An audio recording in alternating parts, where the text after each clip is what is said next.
The thumbnail, I guess, is a bit self-explanatory in this situation, but you're watching this, so I might as well say it here. As someone who was born in late Gen Z and has been in the collecting scene since around 2021, I like being this. Like, look at this show. This is just the definition of a hybrid fixation. But at the same time, this industry is nothing but dookie booty to be a part of. Well, for me at least.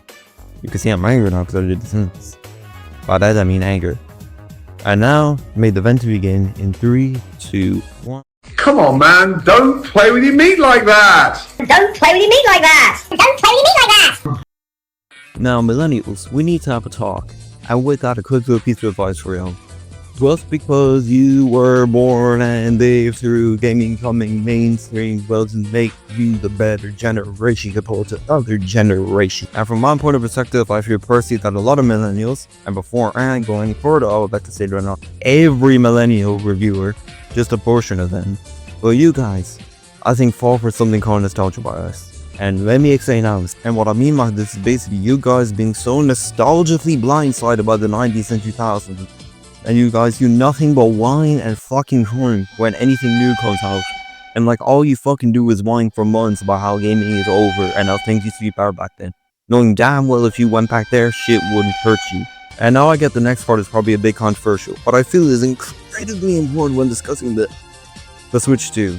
And yes, I'm discussing the pricing. Now before I get any pitchforks thrown at me, I do not fucking support the pricing.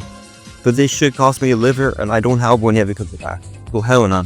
But let me, you are being so fucking over dramatic about this shit, not gonna lie. And for this, I feel like we need to go back to your absolutely favorite era. Because you see, if we go back to around the era of the Super Nintendo, you can see that the average price of a Super Nintendo game at the later stage of its life, split between 1994 and 1996, was around 55 USD, all the way to around 95 USD, which you count for inflation, Pirate Simple's favorite thing, in the big 25.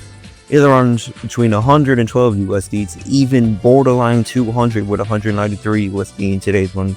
But I guess you aren't so fucking whining about the Switch 2 now, Wobble. Now I'm going to use a bit of a personal example. Now this was a bit around spring, and I went to the sex shop, which is a used electronics store in the UK and Ireland. Now I did a click and collect order for the original Xbox version of Soul Calibur 2, and I just cut my hair for the first time in a year, so life was feeling pretty fresh, you know? So I walked in to see. Yeah. Now there are around 3 of them, which were pretty much the most stereotypical millennials you could ever find. I mean, you had the millennial burger joint core guy, the weeaboo woman, and the guy with the beard. I couldn't really think of anything special for him, not gonna lie, so it was just a beer man. Now unfortunately I ended up with the first one, so I immediately became a little less happy that day, knowing damn well my day was out to be slightly more sour. And for some fucking reason, the second I showed the ID to this dude, and thought I was born in the late 2000s, something changed in him.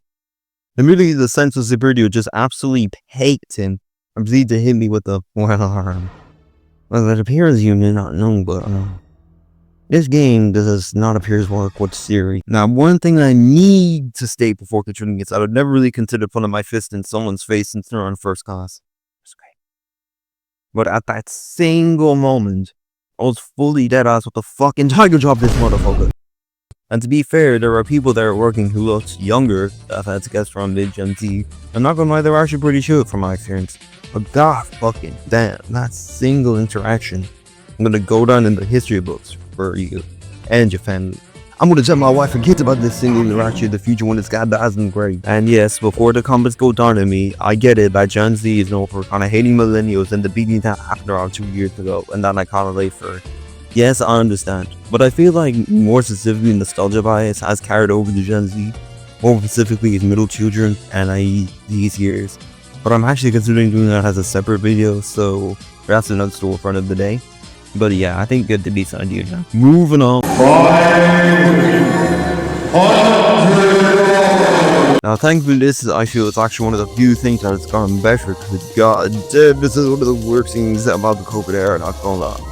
Aside from that, the shit was actually out, not gonna lie, also. Yeah. And of course, there's the obvious culprits here, but at this stage, I think y'all probably heard the story 10 trillion times, but at the same time, some of y'all might be asking, why the fuck did this shit even come as a of Scouts, Pokemon cards, and GameStop? Well, basically, to give you the ADHD version, nerd culture became cool. Like, you see, how do you think stuff like Hello Kitty girls and VTubers some can bake overnight? Because, you know, damn well, if they appeared at any earlier time frame, let's just say their career would be very different. And with that, all of a sudden, virtual games suddenly decided to turn into a partisan mission when it came to price. Now, thankfully, I'd say this only peaked around 2020 to 2021. I thankfully most people understand that this was a scam absolutely roasted the living shit out of them to the point where they pretty much have a non-existent impact on the video game industry. Well, it is virtual pricing side of it, but still, it's still pretty noticeable, not gonna lie. Now, from my perspective, I have limits, so ultimately, I have not spent a shit ton of money on stuff like this. And if you're curious, I think the most expensive thing I own is a 1983 Mario Bros. Gaming Watch, which cost me around €120, or for other currencies on screen now, boom. Although I think Mario 3D All-Stars beat it, because I think that's like €160 now. And yeah, I think that's kind of it. But hey, some people might call that extreme, but me personally, I don't, because, like, seriously, I just want a bunch of games I love that are expensive on screen now. Like, seriously, yo. I think the collector's hit their walls as much as Michael Jordan hates rappers for some reason. Now, there's a couple of things you could do to avoid these high prices, which are limited, and I'm including to waiting for a lower sale. Emulation.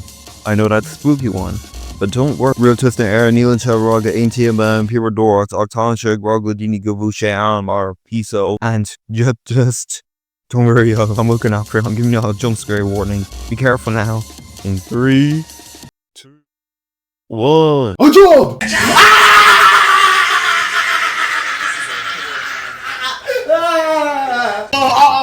I'm new, bro. I'm new to this.